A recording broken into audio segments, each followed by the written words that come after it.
Que sait-on d'abord du contenu du communiqué du groupe État islamique? Donc il y a eu un communiqué via une agence qui est liée donc à l'État islamique. Ils disent précisément qu'ils ont attaqué des touristes et les policiers qui les accompagnaient, donc qui les protégeaient. Ils n'ont pas précisé quel est le nombre donc des assaillants, combien de morts il y a eu. Donc c'est si vous voulez, c'est une pré-revendication, comme il y a eu il y a encore quelques semaines avec la revendication de l'attentat à Zliten en Libye. Donc on a eu cette première bribe d'information et après il y a eu une revendication donc officielle, en bonne et due forme, comme ils font d'habitude. Mais en tout cas pour le moment il n'y a pas de doute sur la véracité de cette revendication et on peut dire a priori que c'est la première fois donc que ce groupe, que l'État islamique frappe en Indonésie. Sur le mode opératoire, ça accrédite tout à fait la thèse, enfin c'est revendiqué, donc c'est vraiment un mode opératoire avec le sceau, j'ai envie de dire, État islamique. Le mode opératoire, il est là, vu la nature de la cible aussi, et le fait qu'ils ont envoyé, donc a priori d'après des sources officielles indonésiennes, il y a 5 assaillants. Donc 5 assaillants avec de l'explosif. Et j'ai eu l'occasion de voir une vidéo où on voit 3 de ces assaillants manipuler de l'explosif et la bombe partir entre leurs mains. Donc il y a eu erreur. Et donc il y a une fausse manipulation. Et ce qui fait, à mon sens, que l'opération... Des kamikazes un peu involontaires? Des kamikazes, des commandos kamikazes, si je puis dire. Donc des gens qui attaquent, comme on a vu avec Al-Qaïda au Mali il n'y a pas si longtemps que ça, ils attaquent et ils savent pertinemment qu'ils ne vont pas s'en sortir. Ou comme on a vu à Paris avec les attaques du 13 novembre. Donc, ils attaquent, ils savent qu'ils ne vont pas s'en sortir.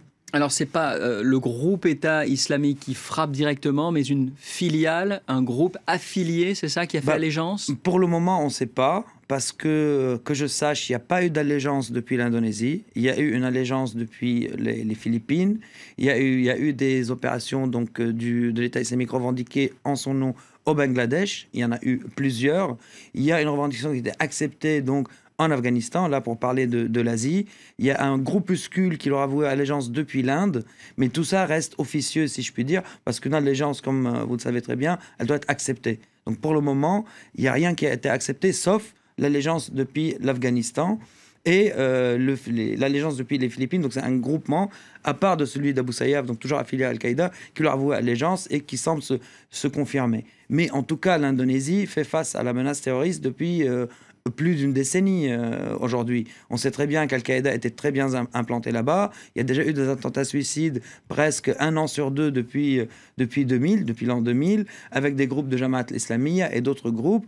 Et donc les autorités indonésiennes ont commencé à mesurer, si je puis dire, la menace de l'État islamique en 2013-2014, quand ils ont arrêté plusieurs personnes.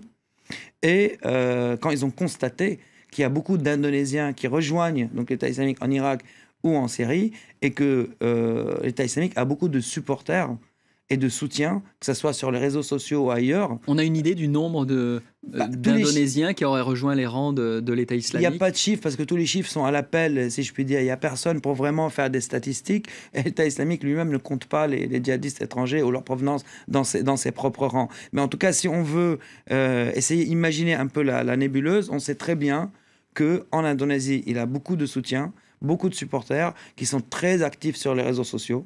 Ça, c'est une chose. En anglais aussi, en langue anglaise. Donc, c'est prévisible, mais pour l'heure, ils n'ont pas annoncé leur présence officielle, ce qui pourra, ils pourront annoncer ça dans les jours à venir. Donc, c'est ce qu'il faut retenir.